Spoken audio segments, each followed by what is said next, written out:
What is up, everybody? Welcome back to the channel. This is just Karan Tillon here. Today's video, it's a continuation on my last video with Mr. Aman himself.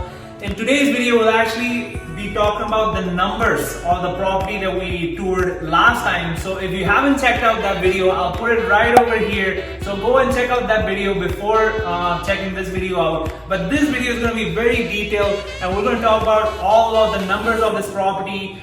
When did Aman buy this property, and how much is he selling it for, and how you guys can get started in real estate and buying these kind of properties and making that profit.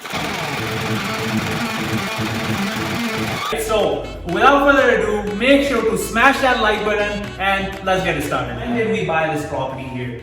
Well, I bought this property, as I said in the last video. I bought this in the first week of the March. Okay. So about 2 months ago. It's been 2 months now. Yeah. Almost 2 months, yeah, it's May. Yeah. So 2 months now. So he bought the property 2 months ago. When you bought this property, obviously it wasn't looking like it's looking right now. That's why we're renovating it up to a higher quality, right? Yes. What kind of renovations and what kind of timeline were you thinking before buying the property? So when you bought the property, basically, how long did you think that the renovations were going to take? So when I bought this property, I had an idea at that time that it might take a month or maximum 5 weeks. Okay. And it all depends like how fast you go with your trade guys. Okay. Like if you have hired somebody and if they're only working with you, yes, they will complete your job on time. Okay. If they have some other job to do also, and if you're getting the job done one by one, then it will take more time to complete the renovation. So basically, whenever you're buying a property, always have like a timeline contingency. If the contractor or anything, they're telling you 1.5 months, just budget or just have a timeline that is going to take 2 months, right? That would be a conservative approach. I would say, yeah, 2 months is enough. Yeah. Next question for you, Aman, is when you bought this property, what kind of range of renovation? Like basically, the question is, what kind of cost were you thinking that you're going to spend this amount of money to renovate the property? When I looked into this property, I thought I might spend between 40 to 45. That's what I thought. Okay. But the thing is, when you buy a property, you never know what's the unexpected thing will come up. Okay. So my idea was between like 40 to 45. And when we started, and then when we started, then we found a little more things came out, which was like the damaged insulation in the washroom. Yeah. As you can see, the sunroom also that we have made so brand new, it was totally damaged. Even the garage door that you were mentioning. Garage door, yeah, I thought we will fix it, but it won't look good. So I thought we'll put a brand new one to make it really nice. So basically, again, it's all about having a contingency plan. Before you buying this property, you were thinking 40 to 45. Maybe now this is creeping up to a bit more the cost. Right? Yeah, true. I mean, when I thought it was close to 40ish kind of thing, but I mean now it's close to 60. Yeah. It just went up like 20 grand. Yeah. So if you're buying these kind of properties, these kind of flip properties, don't be over leveraged. What is leverage? So don't be fully into debt that you're just going in there fully leveraged and you don't have enough savings to. If you're thinking 40,000 and then after you end up spending 60,000, I don't want you guys to be super leveraged and then be borrowing out of credit cards and out of personal lines of credit and all that kind of stuff. Absolutely. Right? See, when you start flipping or when you say bird property, it sounds really good. Yeah. But when you step into that it just take you to a different level. Yeah. So every person should think when they're investing, they should start something from small. Yeah. This property, I mean, you didn't ask me though, but I will tell you. Yeah. It cost me above 350. Yeah. So the purchase price, guys, of this property is over $350,000, and that is because this property, as I said in my last video, this property is located in the River Heights area in Winnipeg, which is one of the higher upper end neighborhoods here in Winnipeg, right? Correct. So that's why Aman is paying a premium price because of the location of the property. And as you guys can see, it's the property right now, obviously it's under renovation, but once it is fully done, this property is going to look really good. It will look amazing. Yeah. So to summarize, purchase price was $350 plus Renovations, we projected 40 to 45, but now we're over the 60 range, right? So now we're already in the project for over 2 months. 2 months, right? Plus, I will tell you one more thing. Yeah. Right? The 60 is just the renovation cost. Yeah.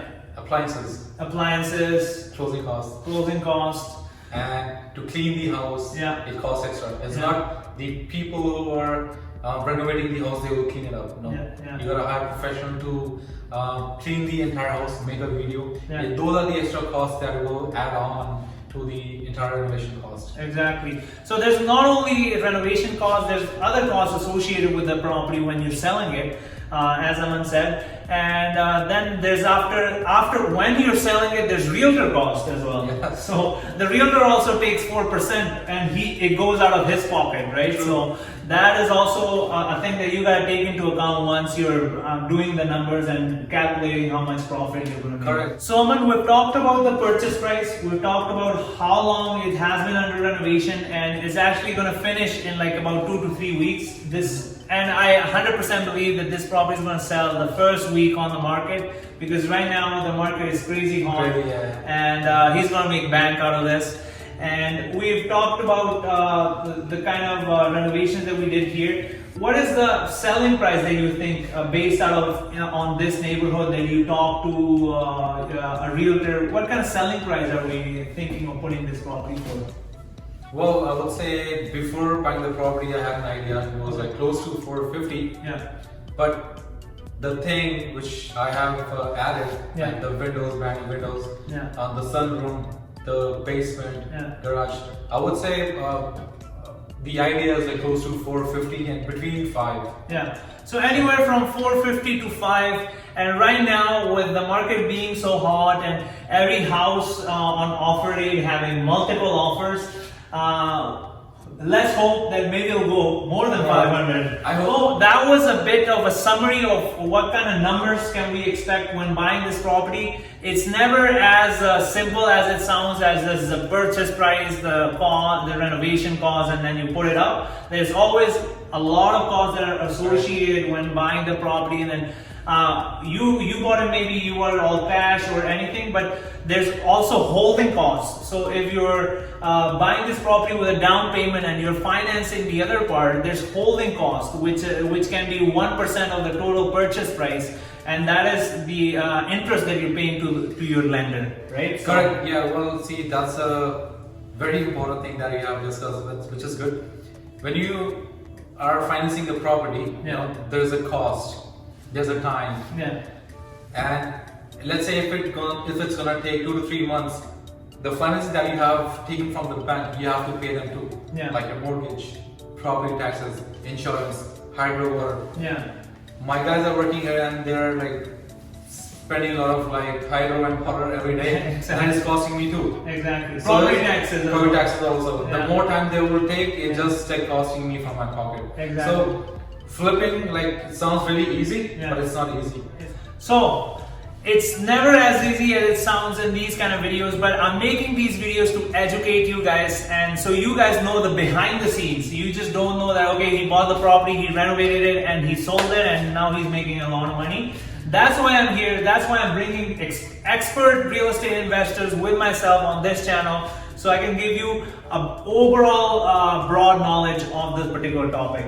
So now, Aman, my last and final question is, a lot of my audience is just starting in real estate. They want to get started, they want to buy their first property, or they want to flip their first property. What kind of advice would you give them so they can also get started and maybe flip properties like you're doing right now? Well, I would say, I mean, to any of the investors outside who are looking to flip, or to make it into rental property, start something from smaller. Don't jump into like what I said, it's more than 350.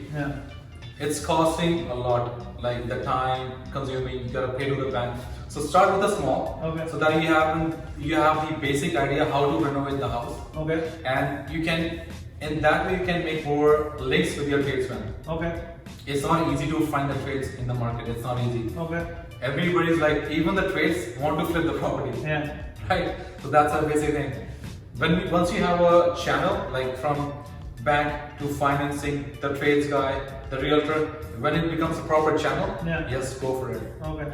So basically, Aman is just saying start small. Don't start with the multi-million or 350 or 400,000 properties. Maybe start from properties that are around 100,000, 150, $200,000. If you're in an area like Winnipeg or other cities in Canada, that you can actually do that. Correct. So I guess that was great advice. And that was it for today's video. If you guys did enjoy today's video, make sure to smash that like button, subscribe to my channel if you're enjoying this content, and I'm bringing more and more professional guests into my channel. So up until next time, see you guys.